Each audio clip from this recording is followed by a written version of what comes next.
ও ভাই, কি ম্যাচ!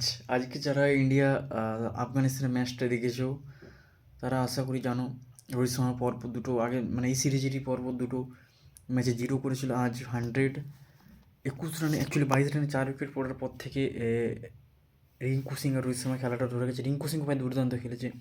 মানে রিঙ্কু সিং রিসেন্টলি যেভাবে খেলছে তাতে তো মোটামুটি T20 ওয়ার্ল্ড কাপে তো চান্স পাক্কা।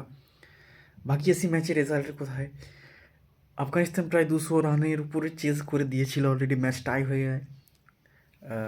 তারপর আসে ফার্স্ট সুপার ওভার, মানে অ্যাকচুয়ালি ম্যাচ টাই হওয়াটাই মূল কথা। তারপর সুপার ওভারও এখন যেটা নিয়ম আছে, সুপার ওভার আসে, সুপার ওভারও ড্র হয়। মানে ভাই সেই লেভেলের ম্যাচ।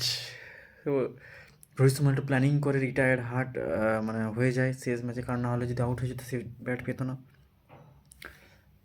সেকেন্ড ইনিংসে ইন্ডিয়া ব্যাট করতে নামে ভালো রান করতে পারেনি, 11 12 টার্গেট দেয়, মানে সরি সেকেন্ড সুপার ওভারে। মানে ভাই ইন্ডিয়ার মনে হয় ফার্স্ট দুটো একসাথে সুপার ওভার হলো। ব্যাঙ্গালোর পাবলিকদের ভাই পয়সা উসুল হয়ে গেছে।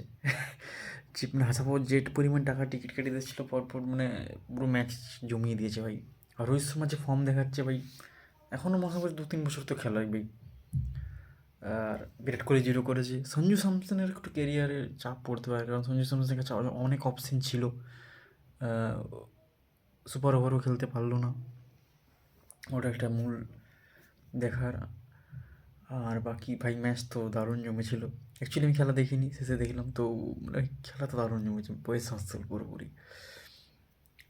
আর আউট অফ মানে শিবম দুবে উপরে সবাই হয়েছিল শিবম দুবে আসবে সুপার ওভারে, সেখানে না এসে সঞ্জু স্যামসন আসলো, বিরাট কোহলি নামেনি। আর শেষে রবি বিষ্ণই দুটো উইকেট নিল মানে সুপার ওভারে। তো মানে শেষ ম্যাচ ইন্ডিয়ার জয়। তো দারুণ মজা ভাই। চলো টাটা, সাবস্ক্রাইব করে দিও।